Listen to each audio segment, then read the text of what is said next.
Hello and welcome to Cinebuck Presents, where I give my $2 instead of my 2 cents.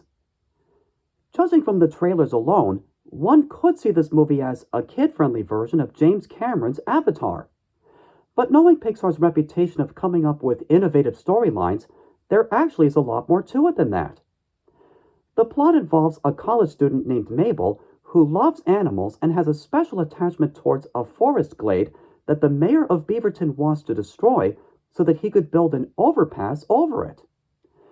One day she finds out that a team of professors at the university she goes to has created a new technology that would allow anyone to have their mind transferred into that of a robotic animal.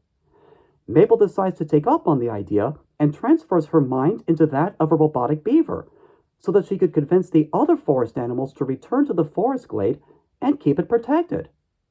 But it's not as easy as it sounds, because through unexpected circumstances, a few of the animals, including those who are part of the Royal Council, have other ideas of their own of how to deal with not only the mayor, but the other local humans as well.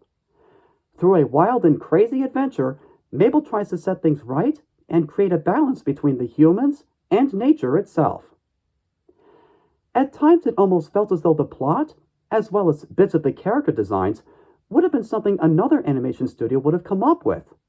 Like DreamWorks, for instance. That's not to say that what Pixar came up with is not that unique and original. I'll admit there were a few moments I did not see coming.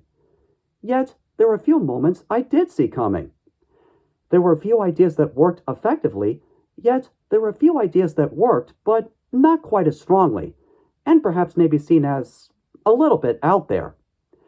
Director Daniel Chong managed to keep it engaging with its light-hearted humor, its memorable bits of dialogue, and its breathtaking effects animation. He also managed to give it some heart. While this movie may not rank among the absolute best to come from Pixar, it still managed to accomplish its task of providing very solid entertainment. Much like an actual beaver dam, there may be a few minor leaks here and there, but overall, it holds up rather nicely. On a scale between 1 and 10, I personally give this film a 7.5. It's cute, for the most part. This is Renton Whitetail having given his $2 and signing off. See you folks next time. Take care.